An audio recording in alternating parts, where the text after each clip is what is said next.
What do you think, Clyde? We're going to read 10 minutes today. And we're starting on page 113. 10 minutes. Page 113. And we are still on the Barron Trump Chronicles. Okay, hold on. I gotta get my timer going because I generally have it on my phone, but I'm using my phone to record me. Okay, how do I start over? Perfect. All right. Okay. Beniaga was clad in a rude garb of dried skins from which the hair had been skillfully scraped. Tossed back from his broad and massive brow, his white locks hung in heavy ringlets on his broad shoulders, and while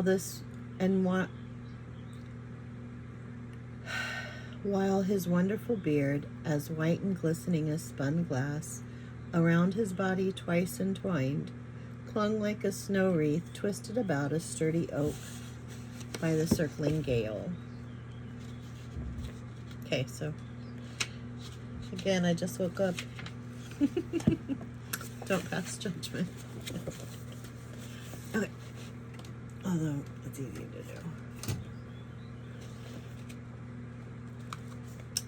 do. Beniaga, the blind guide. Like a mighty son of earth, he towered rude yet noble, untaught yet learned, human yet godlike, that I stood transfixed. My tongue forgot its tricks of speech. I felt that I should turn to stone if he did not speak to me. While standing thus speechless, robbed of power to move a limb, Bulger broke the spell.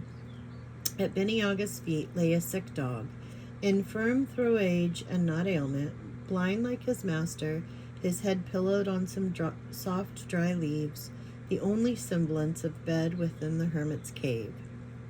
Bulger's gaze fell upon this pitiful spectacle.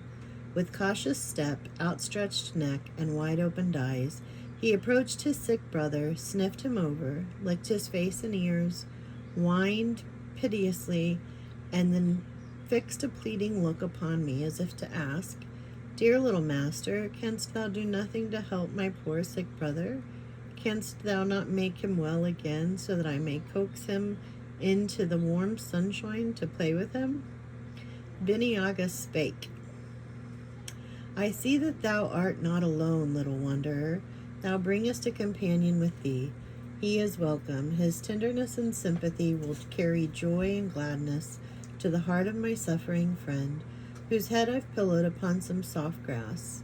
I too love dogs. Thou seest they are my sole companions. Their love is less exacting than human love. They require no pledge or promise. They understand my silence, read my thoughts, and are content. But come, little traveler, time presses. Speak. What brings thee to Beniaga's cave? If it be idle curiosity, depart. But if thou seekest counsel, if thou comest with honest intent to ask my advice in some arduous matter, I am ready to serve thee." "I thank thee, great master," I replied humbly. "Know then that I would traverse the great gloomy forest, and that report hath reached mine ear, and thou alone, of all human beings, canst guide me through its never-lifting shadows, shield me from its poisonous vapors, and let me not follow my own footprints in ever-widening circles, until reason itself feels the dreaded spell of that vast, trackless, pathless wilderness." "'Tis true," gave answer Beniaga in deep, sad tones. "I can perform the service thou askest.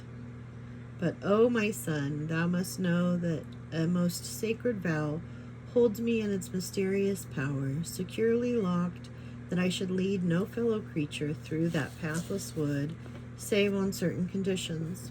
"Name them, great master," I cried.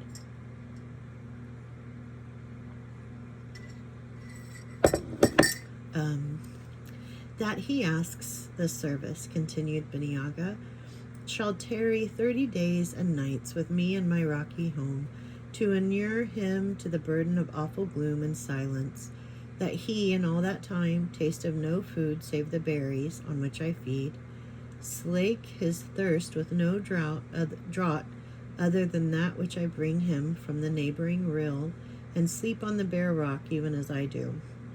Reflect. The apprenticeship is severe. Deem it not dishonorable nor weak to shrink from so hard a task. Pause, reflect, ere thou answerest. I'll resume my meditations for an hour and then question thee again. Be it so, great master, I made answer, and Beniaga's sightless eyes seemed to turn to the shrunken form of the dying dog. Silence filled the cave. The feeble twilight struggled against the gathering gloom. My thoughts turned homewards. I could hear the gentle voice of the Baroness, my mother. The castle windows were lighted, and the tall lindens shook a rich perfume from their blossoming boughs. All seemed so sweet and peaceful. My mother's voice reached me. I caught its every word. Set forth my son's repast, she said in soft, mild tones. See that his favorite dishes are kept warm. Choose none but the choicest wine for him, and take good care that his bed be soft and even, and his pillows smooth. My breath came only with painful effort as these words rang in my ears. I started up with a bound. In spite of myself, I took a step toward the portal of Beniaga's cave, where the last rays of the setting sun tipped the angry, jagged, broken rocks with gold. Well, my son, spake the blind hermit, art thou still resolute? Great master, I cried, turning back and drawing near to him. Fear not, though puny in body, yet I was born with the strength of steel in my limbs and the willpower of a score of common men. Lead thou on, I will follow thee. A faint smile spread over the noble countenance of the blind hermit as he replied, I have not told thee all, my son. Till we pass from these walls of stone and stand in the open air, thou must not speak a word aloud, nay, nor in whisper either. I will set thy food and drink before thee, and that, he continued, pointing to a projecting shelf on the rock, shall be thy bed. On its bare surface rest thy limbs when nature bids thee sleep. Art thou still resolute? Aye, great master, I replied with loud and buoyant voice. I will do thy bidding. 'Tis thee well, said Beniaga. I like thy brave and steadfast soul, but hold me not hard of heart in condemning thee to this gloom and silence. Temper the bitterness of thy fate by giving thyself over to deep and earnest meditation during the few brief hours that it shall last. Forget the so-called world, a bubble that bursts when thou thinkest to grasp it, a shadow, which thou pursuest with eager pace, and yet canst never overtake. A mirage rising before the weary traveler's gaze, with visions of delicious gardens, watered by limpid rills and cooled by sparkling fountains, only to melt away and leave him more weak and fainting than before. Look within thyself. Thou art the temple of an immortal soul. Enter its portals. Fix thy eyes on mysterious writings there unrolled. Grow not weary and discouraged if thou canst not decipher their meaning as easily as thou wouldst the books of man. And, O my son, should the gloom and silence of Beniaga's cave weigh too heavily on thy young soul, raise thine eyes to some of the many lines which I have carved upon these rocky walls in my hours of recreation. They will guide thee back to sweet contentment, give thee strength to persevere until the end. And now, my son, farewell. Though with thee, near thee, even by thy side, yet remember I am far from thee. I farther than earthly staff can measure. Be hopeful, be strong, and thou wilt conquer. Again, farewell. Farewell, great master, farewell, I exclaimed. And as my words echoed through the vast rocky chamber, the last ray of light fled before the thickening gloom, and all was inky blackness. I had noticed, ere the darkness came, that I was standing near the projecting shelf of rock which was to serve me as a bed when nature called me to rest.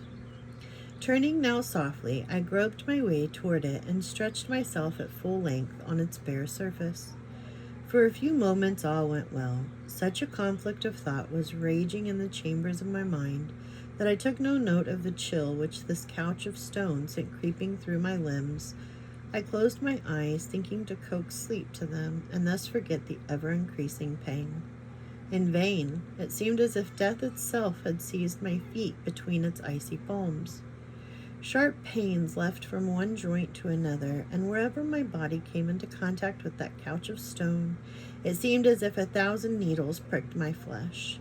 Half crazed by the ever-increasing agony, I tossed from side to side like one in delirium. At times I sat up to escape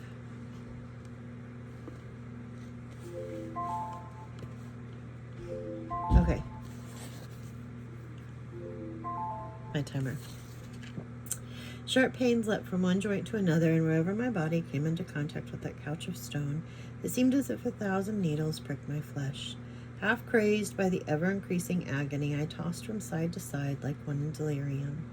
At times I sat up to escape from stupefying dizziness, which caught me in its swift encircling whirl. My heated pulse beat at the thin walls of my temple until it seemed as if I should go mad. A rushing, soughing, gurgling sound of many waters roared in my ears, while strange, fantastic forms in lines of fire on inky background flitted to and fro before my eyes, until I began to fear I should soon be doomed to sit in eternal gloom like Baba Yaga himself.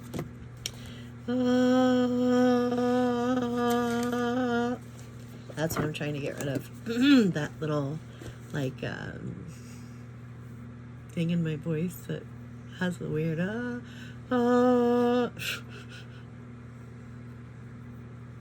Okay. Have a good day. Today is, I should probably say the date, May 10th,